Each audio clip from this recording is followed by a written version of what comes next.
ये मेथी की खीर है, बहुत टेस्टी है, इंदौर में नहीं बनती है। बस में लग रहा है ऐसा कि पूरा ही पी लूँ मैं। आप भी बनाइए, टेस्ट करके बताइए।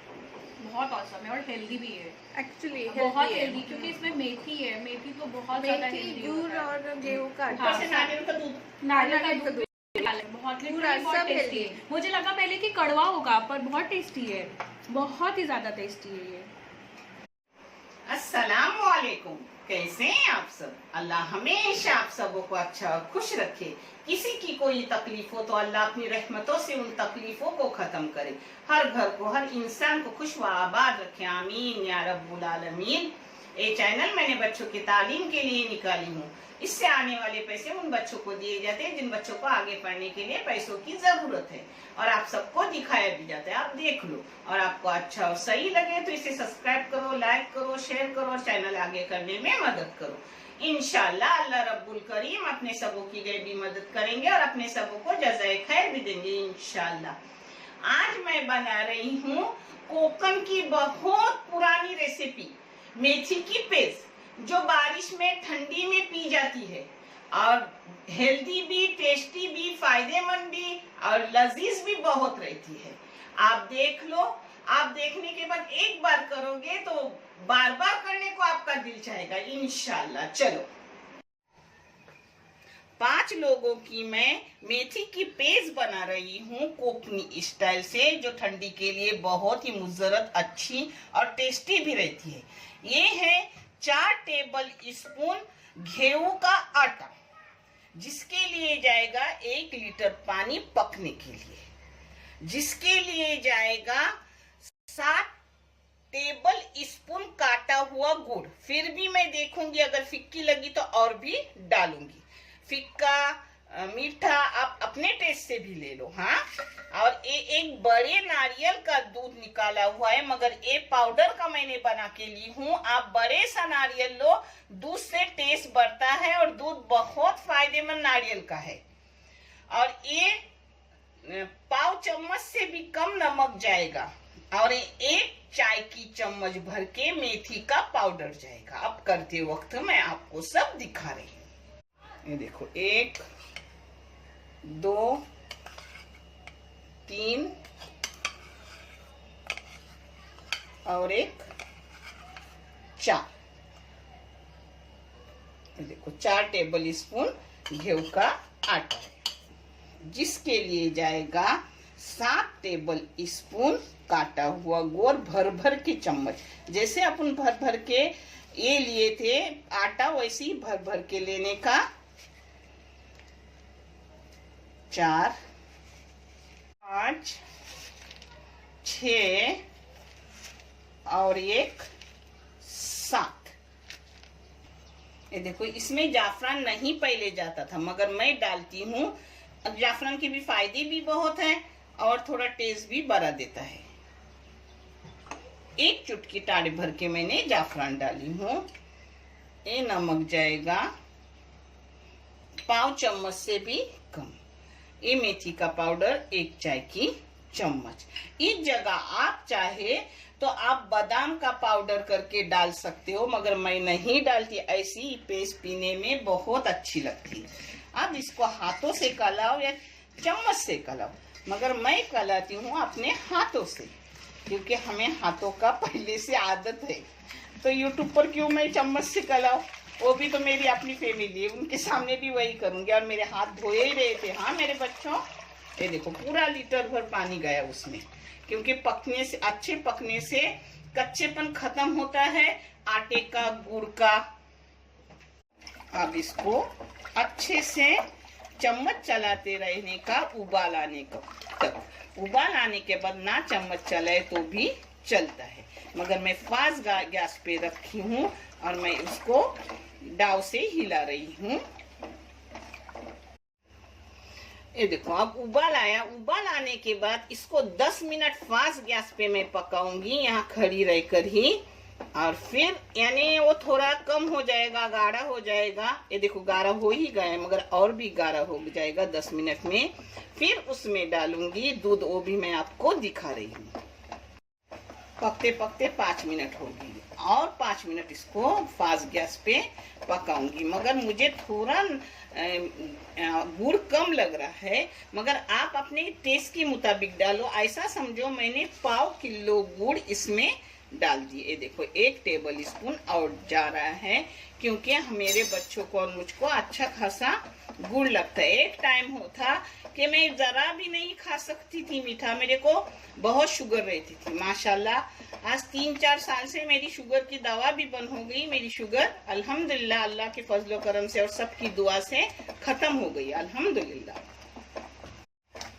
या अल्लाह, जो भी शुगर वाले पेशेंट हैं, तू तेरी मेरे मौला रहमत से उनकी शुगर को भी खत्म कर और उन्हें अच्छे से खाने पीने खाए जाए, क्योंकि इंसान को बहुत शौक रहता है खाने का। मैं अपने ऊपर बोल रही हूँ, मुझे खुद को भी अपने हाथ का एक दिन नहीं मिला तो दूसरे दिन कितनी भी बीमार हो जाऊँ, मैं अपने हाथ से बना के अल्हम्दुलिल्लाह खाती हूँ और खिलाती भी हूँ अपने बच्चों को, बहू को, अल्हम्दुलिल्लाह सबको।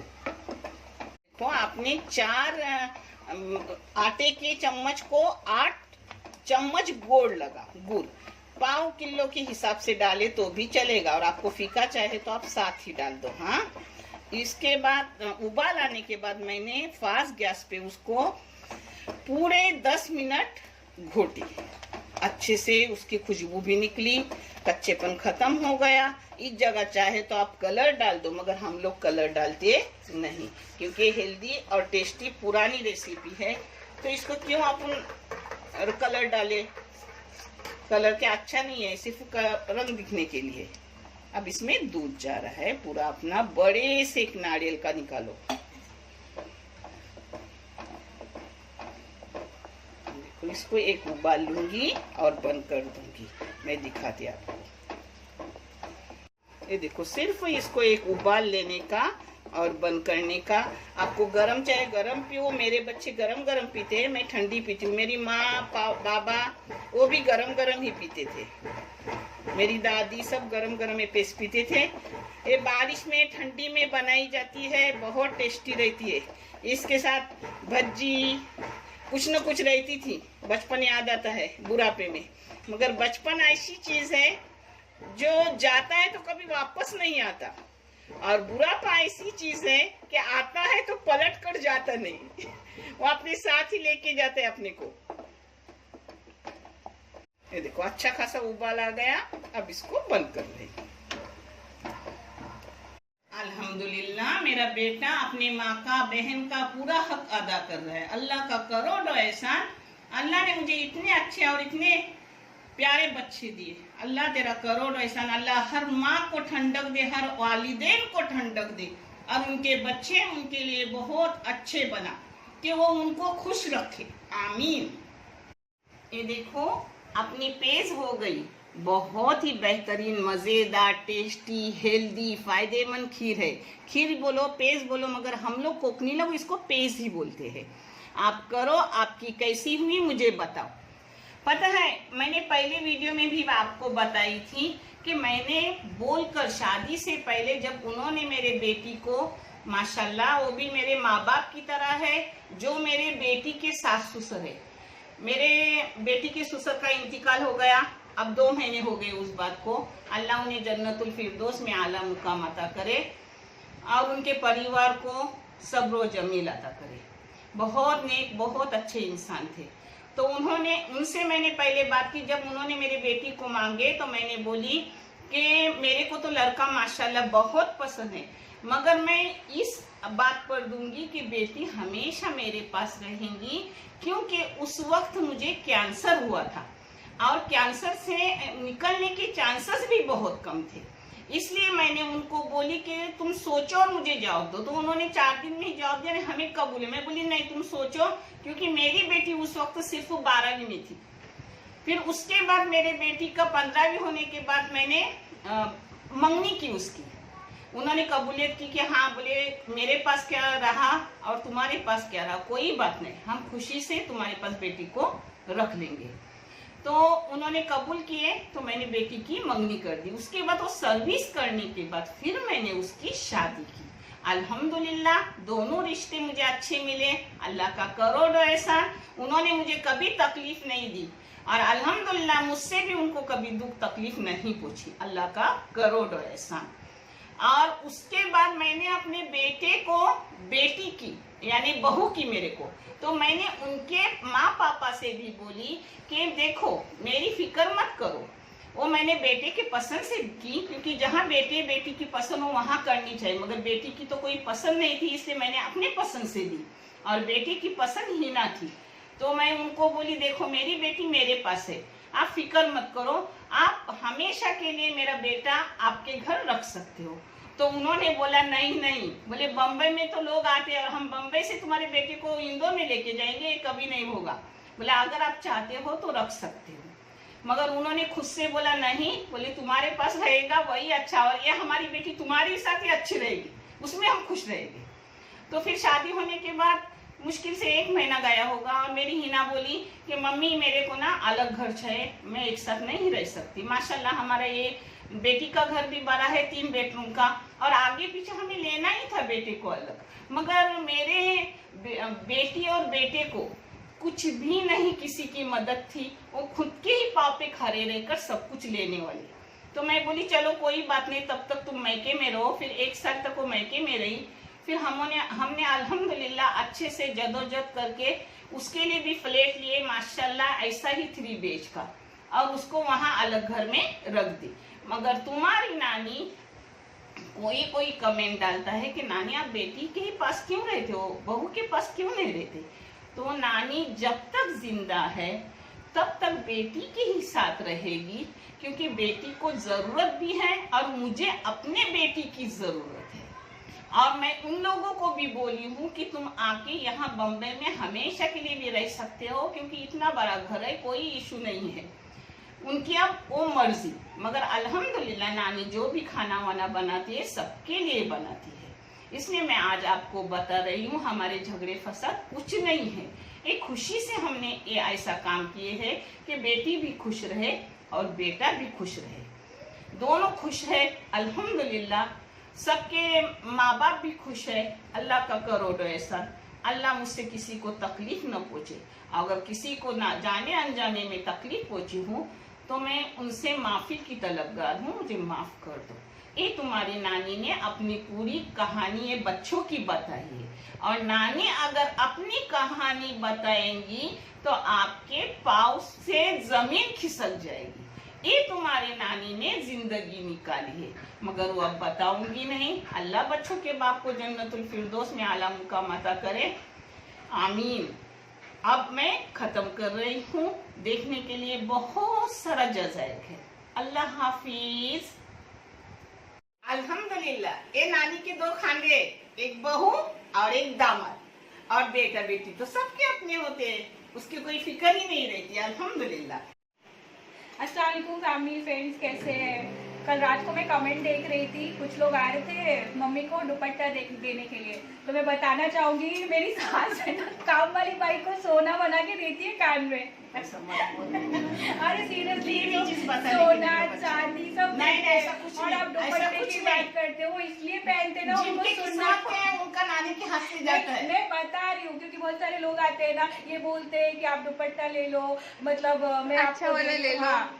तो ऐसा कुछ नहीं है, मम्मी तो ऐसा भर भर के देते हैं दूसरे को, बल्कि इनको ऐसा सादा रहना अच्छा लगता है। माशाल्लाह दोनों बच्चे मेरे अकाउंट में माशाल्लाह इतना पैसा डालते हैं जिसका 1% भी मुझे महीने में खर्च नहीं होता, अल्हम्दुलिल्लाह।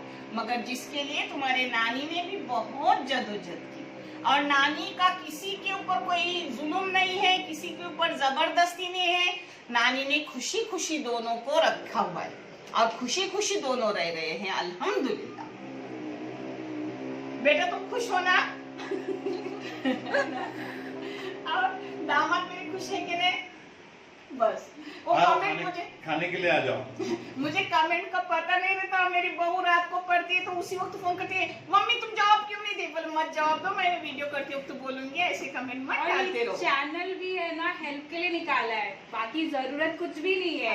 1 रुपया भी हम लोग है ना इसका खुद की जात पे खर्च नहीं करते, सारा का सारा पैसा हम लोग डोनेट करते हैं और आपको हर मंथ दिखाया भी जाता है। तो प्लीज ऐसा कमेंट मत करो। इफ यू रियली केयर ना, वीडियो देखो, वॉच करो, सब्सक्राइब करो, that will be a great help. Thank you so much. मगर इस हाथ से देखकर इस हाथ को पता नहीं चलना चाहिए। मगर ये चैनल का आपको क्यों दिखाया जाता है, उस पर भी कमेंट आते हैं कि नानी तुम बुढ़ापे में कितनी लालची हो कि तुम ये चैनल भी चला रहे हो, इतने 3 तुम्हारे 4 बच्चे कमा रहे हैं, फिर भी तुम चैनल चला रहे हो।